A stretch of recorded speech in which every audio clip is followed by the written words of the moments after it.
I'm a second generation actor, so I grew up with a struggling actor for a dad, and we would live off of residuals. Like, he did bit parts in sitcoms in the 90s, and he'd play a cop on, he'd play cop number one on something, or a logger on Malcolm in the Middle, and we would get residuals from those shows that would pay our rent, pay for our food for the month.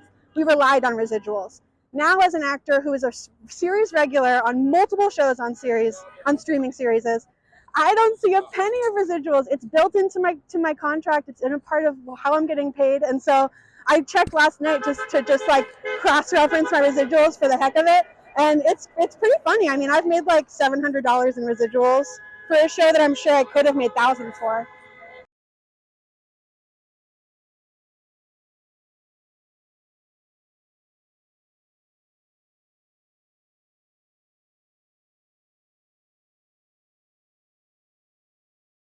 I mean, we're talking like 30 episodes of TV on a show that I know people are watching. So it's definitely confusing. Like, I definitely feel like I'm being robbed.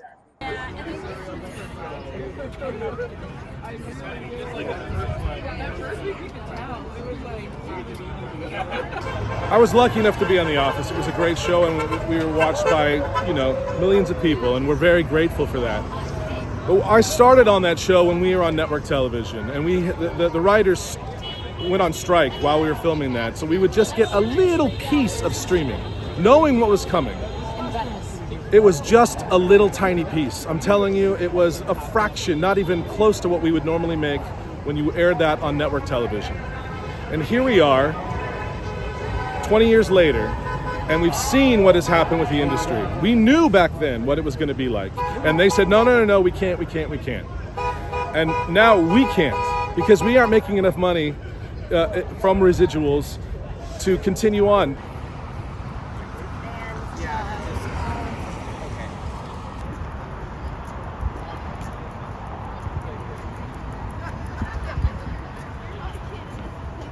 I'm one of the few that have been able to qualify for my health insurance over the years. I've been very grateful to work in this business, but this is for all the people that aren't being lucky enough to make their threshold. It's only $27,000. That's all you need to make, right? Oh, that's all. 87% of our union doesn't make that. Can't survive on that. And we're just asking to share in the profit when a show is successful. That's it. Oh yeah, Vanna White also needs a raise, right? Turn them around one more time for me. Okay, mine is one way. Oh, there we go. As we're picketing, as we're marching, we're literally listening to each other's conversations and listening to each other's stories, and we all are in complete agreement and understanding that this is unfair, it's unjust. We have to be able to take care of ourselves to live. That's all we're asking for. We need the ability to live. We used to have it and we don't have it anymore, and there's no excuse or reason why.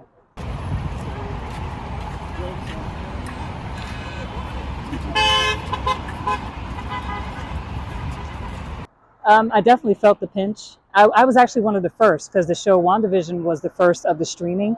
So we saw firsthand, before everybody else did, the injustice.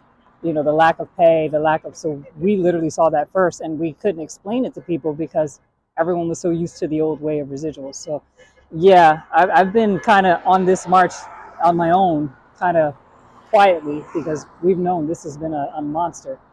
Like, it was like a snowball, it was coming. It's like we saw it coming.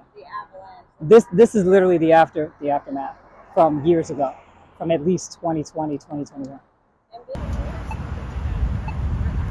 Yeah, we're the ones who are being unreasonable.